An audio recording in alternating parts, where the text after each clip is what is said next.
Hey everybody, thank you for downloading this episode of the Daily Disney Blog Podcast, your source for all things Disney and a how-to guide to Walt Disney World. I am very excited about our guest today. He is the voice of my childhood and probably yours as well. He's the current voice of Winnie the Pooh and Tigger. He was also the singing voice of Scar in The Lion King. And most importantly to me anyway, he was the voice of Darkwing Duck. And he's the only person on the planet who can make you cry over Firefly. Please welcome to the show, Jim Cummings. How are you? Well, there you have it. That's a heck of an intro. Hello, Brad.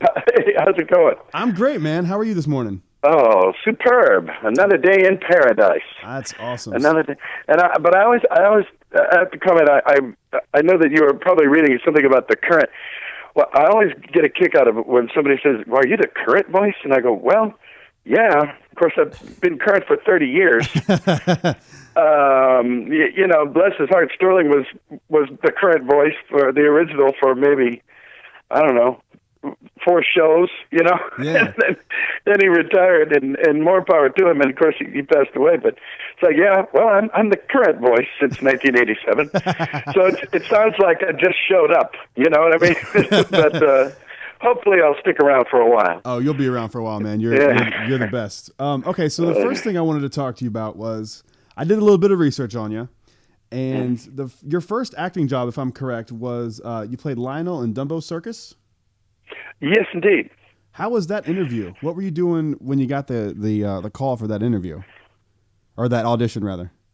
Well, it was it was great. I had sent out. It was my very, very first shot, my first demo tape, my first fill in the blank, and so I had sent it out to a customer at my video store that I was managing at the time.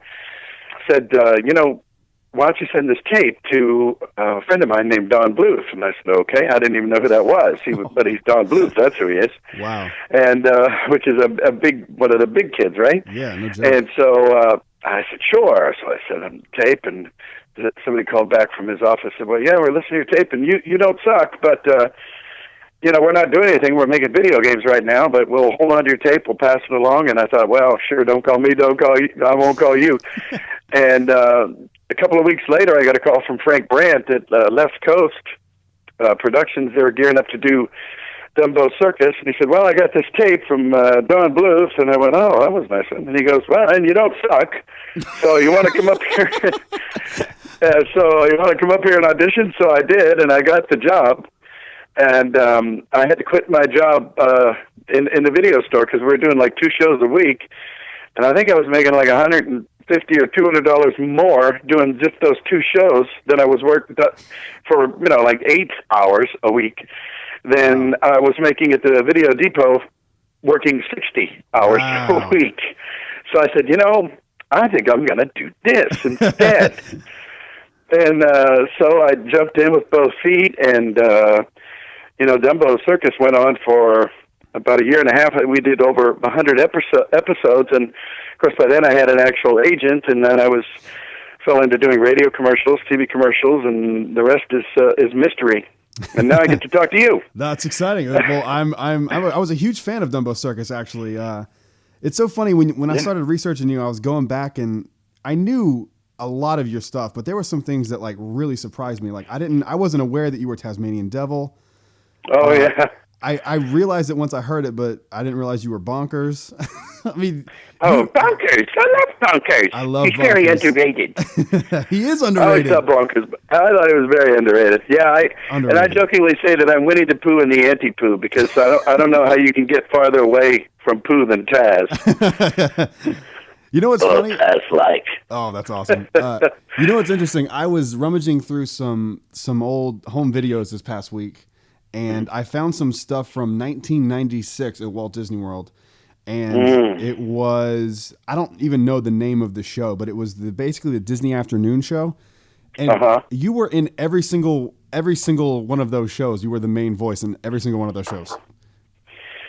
Yeah, I had a nice run. And I'm glad that it's still going. It's not as rabid, but yeah, I'm on my way. I can't tell you that I'm on my way to do a Star Wars Rebels show because you'd have to kill me. Oh, yeah. So I can't tell you that. But So there you have it. Yeah, still going. Yeah, it's just a lot of fun. Just this past Christmas, my oldest daughter Olivia found she gave me a Christmas gift of a lot of our old home movies on VHS, had them transferred to DVD, and one of them is, oh gosh, I don't know, maybe an hour long, and it is the entire video recording of the last Gummy Bears. Speaking of Disney Afternoon, the very, very last Gummy Bear ever recorded. And doggone it, I want to say it's 89 or 90 perhaps. I'm not sure. 1990. But anyway, we're all there, and of course my hair is all black and long, and, and there's Tress MacNeille and Corey Burton and Rob Paulson and Peter Cullen and Lorenzo Music, and of course the great June Foray and Michael Rye and Walker Edmiston and Will Ryan and Katie Lee. And it was just, I'm watching this and I'm going, oh my gosh, it gave me chills. It was like a time capsule. And I had the video, I had the camera in the booth with me, with all the people in the booth at the same time, and they're all cutting up. And Peter Cullen is, of course, Eeyore and Optimus Prime and many, many others. He's there doing his Canadian hockey player shtick that just knocks you out, and we're all just cutting up, and Pat Music was there, I believe, and Noel North, and it was just an amazing thing, and all these, it was a blast from the past, so I'm trying to figure out what the heck to do with this, because I want to show it to everybody. You're awesome. Reminding me of that in the Disney Afternoon. In fact, I'm on the Disney Afternoon album, too, of theme songs. Yes, you are. I gotta love it, right? That's really it beats heavy lifting. Put it that way, because I've done that, and I can promise you it beats heavy lifting. I bet. Yeah. Voice acting is my dream job. I would love to do that somehow. I'm a stand-up comedian. That's what I'm doing now. But voiceover is. Well, you're brave. Well, good for you. Well, dive in. It's a lot. I think it's a lot easier than doing stand-up because you don't have to memorize. Yeah, and write constantly. You get other people to write for you. That's right. So I got a few basic questions. I didn't want to I didn't want to drill you too hard this early in the morning. What is your favorite character you've ever done? What's your favorite voice to do? Oh boy, there's too many at the top. From Ray from Princess and the Frog, he's very close to my heart. I'm crazy about Hondo Ohnaka too, from Star Wars: The Clone Wars and Rebels, and he's one of my all-time favorites. Always loved Don Carnage from Tailspin because I think he was he was kind of the first Monty Python character to pop up in a Disney cartoon. It's like, where did this guy come from? That's perfect. That's a perfect description of him. and so he was always a big fave. And Darkwing Duck, he's way up there. And Winnie the Pooh and Tigger, they're in their own categories. They're evergreens. They have to be in the favorites. So next thing I know, I'm going to name 25 characters and go, that's my favorite. So well, I would think if. Pooh and Tigger are so iconic. It's not like somebody like Don Carnage, who I'm unfortunately not a ton of people know who they are. There's still a Winnie the Pooh ride. Sure. There's still a Winnie the Pooh ride at Disney and Disneyland, all that stuff. So I could totally see why those would be up there for you. Oh yeah. Well, we have a family tradition that every time somebody in my family, whether it be my daughters or cousins and nieces and nephews, whenever they're at Disney World or Disneyland and they're in the ride, they call me. And they go, guess where we are, guess where we are, guess where we are. And they'll hold it up and I'll hear, hey, what are you doing over there? And I go, oh, let me take a wild guess. So, that's cool. Yeah, it's just fun. That's you at Illuminations too, the pre-show, correct? Yes. Or not yes. The actual show, not the pre-show. Yes, Illuminations. I'm the guy that blows out the candles and starts the fireworks show every night. I finally saw it. I think 2 years ago at the Star Wars weekends, because I hadn't been down to Florida since '98, and I think we did that in '99. So I finally got to see it. It was pretty cool. I love Illuminations. Me too. It was very, very interesting. Very well done. Yeah, I saw. I can't believe they do that every night. I know, like, it's wow. insane. I saw it for the first time about 2 years ago as well, like 2 years in November 2 years ago, and I was blown away by it. And the first, because I didn't know anything about it. I'm like anti-spoiler guy. I don't watch movie trailers. I don't watch YouTube videos of anything. I like to be surprised. And when I heard your voice, I looked at my mom. I was like, "Oh my God, that's Jim Cummings!" and then I was like, "I'm sold. I'm sold. Love it." Hey, thanks. So Thank you. I have a weird question, and this has been bothering me for a while. People are going to be probably mad at me for even asking you this question. But there's a scene in Frozen where the guy is talking about the way they need to lay the firewood on the stack of firewood. Is that you? No. That wasn't you? Okay, the dude sounds just like you, and it's been bothering me since I saw Frozen the first time because I couldn't find anything about it either way. So I'll have to check it out. It sounds just like you. It drove me insane. I didn't think it was. I've been robbed. Robbed again. Yeah, I didn't think it was you because I didn't find anything about it, and they documented everything. Yeah. So I was just. It's a one line, just kind of a throwaway thing. So I was. Okay. Yeah. I wish it was me. That would make me watch Frozen. That would have been fine. Yeah, that would be just fine with me. Who are your inspirations when it comes to voice acting? Well, I've always been, Mel Blanc. I remember when I was a little kid seeing him, and then seeing Paul Winchell on TV, and those guys are my, and Paul Frees is another, because I remember my dad telling me, you see this guy right here, and he was on. It was a Jack Benny. It was like a rerun or something. Mel Blanc was doing his. I am the Mexican guy, and he was basically doing Speedy Gonzales, and he goes, see this guy right here? That guy does Bugs Bunny and the Tasmanian and Foghorn and the Daffy Duck, and I thought, wow, he's making money, he's doing, he's got a career, and he's on television, and he's doing the same stuff that gets me kicked out of class. And Paul Winchell the same way, and so I thought, that's where I think I'll aim in that direction, because I'm doing it anyway. I think if you do it well enough, somebody will let you do it professionally.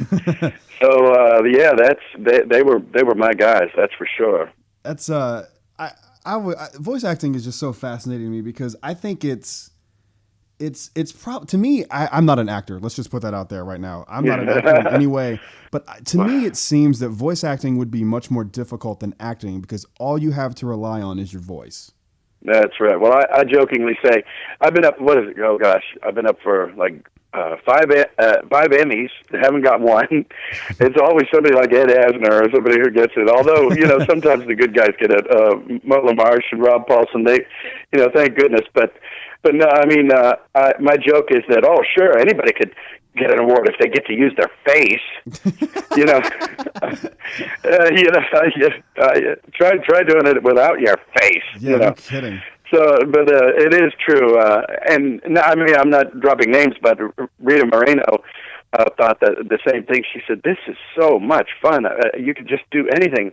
You can't be too broad. You can't be too subtle. You can't be too, and what makeup." And what lighting and what wardrobe. Yeah. I love this. Show up with gym shorts and a T-shirt and you're there. Yeah. Oh, sure. Yep.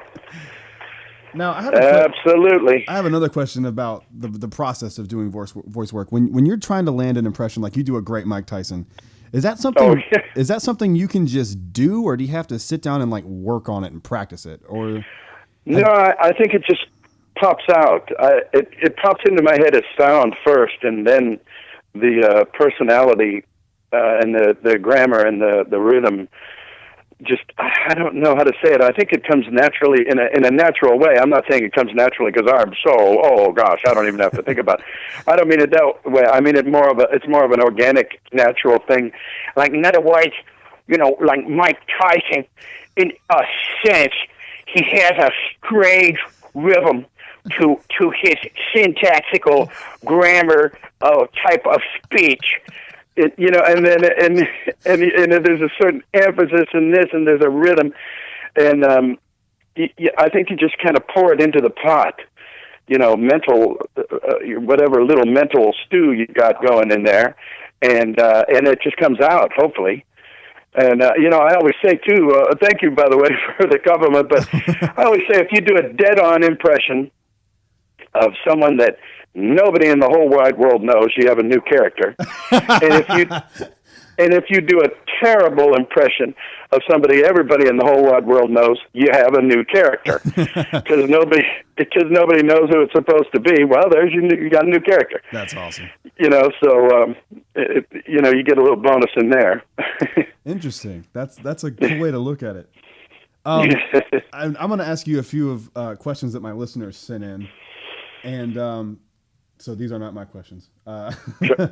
Aside from the Disney characters that you have voiced, what are some of your favorite Disney characters? So other voices or other characters that you didn't voice, who are your favorite characters? Oh, well, gee, you gotta go with the genie, Robin Williams. He's one of those face guys, God rest his soul, that could cut the mustard in the voice world. So Genie is definitely way up there, and I ended up doing it subsequent to this, but the original Jungle Book, King Louie, was way up. I remember when I was a kid seeing Jungle Book and going, "Hey, well, when's the monkey coming back? That's it." I know. He comes in, kicks a little butt, sings the hell out of this song, and he's gone. Wait a minute. That drove me crazy I dug Baloo, and I dug Baloo, and Shere Khan, I think, is one of the classic villains of all time. There's no doubt. And I got to go back to Scar as well. I think there's a Jaguar commercial, automobile commercial out there with, "Why are all the best villains British?" And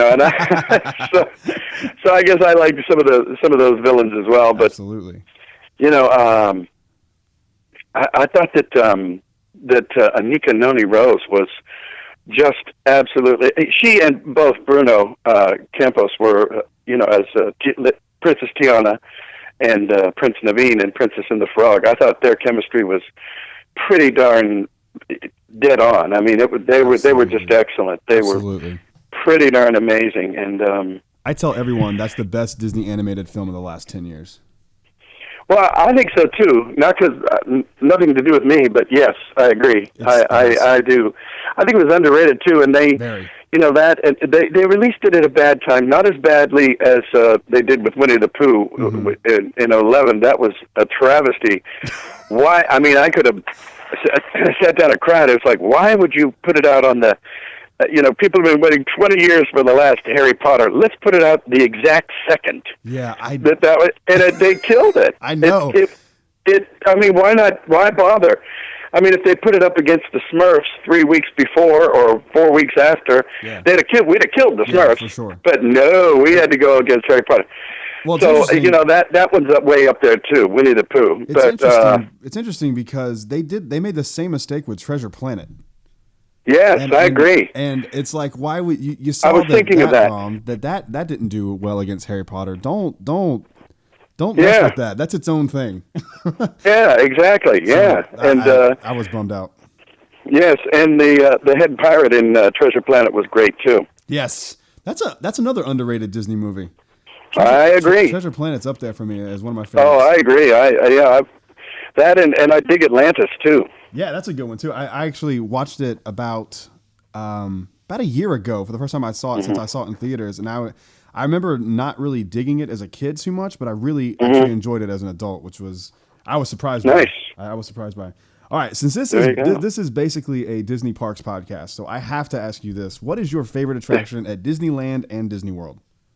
Oh boy. That's a loaded question. It's tough. Yeah. Gosh, I like the House of Terror, or the Tower of Terror. Yes. That's not bad. That's way up there. And the Pirates of the Caribbean is really cranking away now with the new update because they revamped a lot of it. Mm-hmm. And gosh, I like the Matterhorn. Still got to go back to the Matterhorn. Man. And one I really like to not like is It's a Small World. Because, and it just drives me nuts. It's like Chinese water torture. The Sherman Brothers, you know, of course we lost Bob a few years ago, God rest his soul, but I've sung with them many times over the years, and as we got to know each other a bit more, I had to tell them, I said, listen, I just have to tell you that I think I discovered an antidote for one of your songs. And they said, what? I said, what do you mean an antidote? I said, well, I think I found an antidote for It's a Small World. And they both, and I'm telling you, you know, Robert and Dixie, he's a very affable guy, but Bob, not so much. He threw his head back and busted out laughing in a way that no one, I mean, I don't know that he does that very often. He said, he found the antidote. I love it. What is it? And I said, well, it's the Beatles, The Long and Winding Road. He goes, it is. I go, yeah, because, you know, you're sitting there, it's a small world after all. Now you're driving yourself nuts.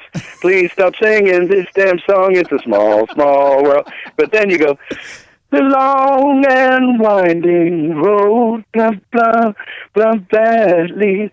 And see, it'll wipe your musical palate clean, and if it does come back on you, you're not ready to open a vein. It's okay.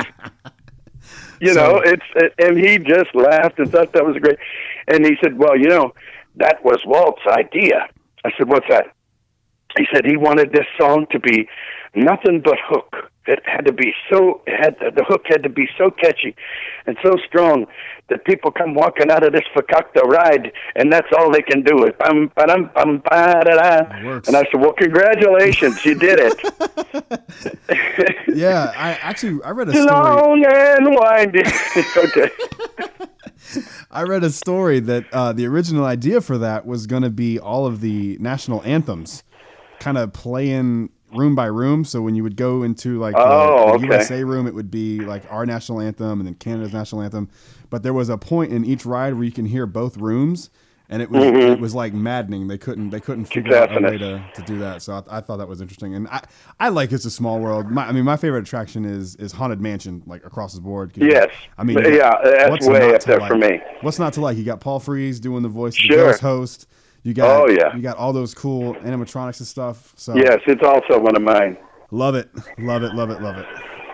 Well, I got one last question for you here, and then I'm going to ask a favor of you. So D23 Expo is coming up this week, and I don't know if you've heard or not that I'm sure. Oh, I'll be there. Oh, you'll be at D23. Oh, cool. So big, large.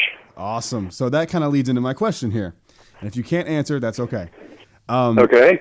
There was some voting going online to get a certain Disney Afternoon character, Darkwing Duck, into the next edition of Disney Infinity, so Disney Infinity 3.0. Have you done any voice work for Darkwing Duck in the past few months?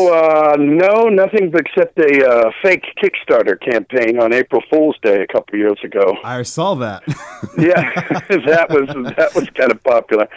But no, I haven't been the terror that flaps in the night anywhere near enough.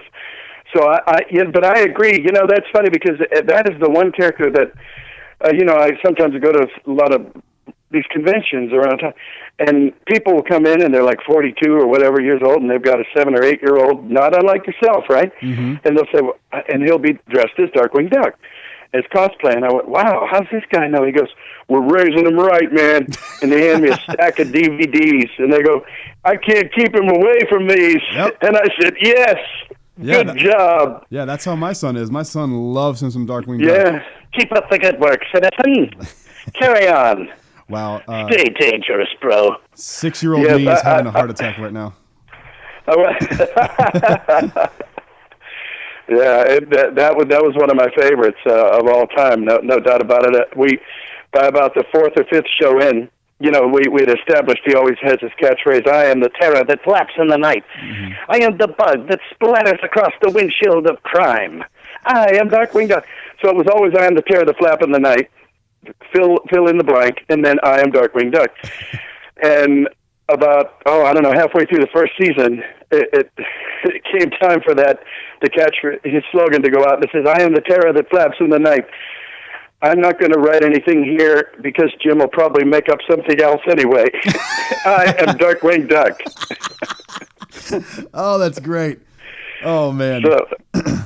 That's great. All right, so I'm going to ask one more Darkwing Duck question. And me and my friends have this debate all the time over who is more cool, Darkwing Duck or Negaduck? Oh, well, Darkwing. Darkwing? I mean, come on. Yeah, unless it's Negaduck. No, I like both, but I think Darkwing Duck's the good. Darkwing Duck's the good guy. How is he not the better guy? Yeah, exactly. No, I mean he's got to be. I actually like, and I understand that it's a play off the negativity, but I like Darkwing's colors better. You know, I agree. His haberdashery is more bodacious. Love it. Well, Jim, thank you so much for coming on this podcast, man. It means the world to me, and this is a once-in-a-lifetime deal, and I could not be more happy and grateful. Oh, my pleasure. So, well, Godspeed, my friend, and hello, and be well to all your pals out there. Hello, everybody out there in Podland. Hello, Pod people. In Podland. Yes, indeed. And stay dangerous, bro. Awesome. Thank you so much. I'm going to stop recording here in just a second. I'm going to ask you a favor off air. So, thank you guys so much for listening. Are you on Twitter at all? Oh, yes. Yeah, by all means. Jump on and say hello. Jim Cummings, Acme. Gotcha. I guess we're supposed to say that, and I'm not very good at it. But, so follow by Jim. All means, jump on, say hi. Follow Jim at Jim Cummings Acme on Twitter, and follow us at Daily Disney Blog on Twitter as well. Thank you again to Jim so much, and thank you everyone for downloading this episode. Have a magical day, people. Bye.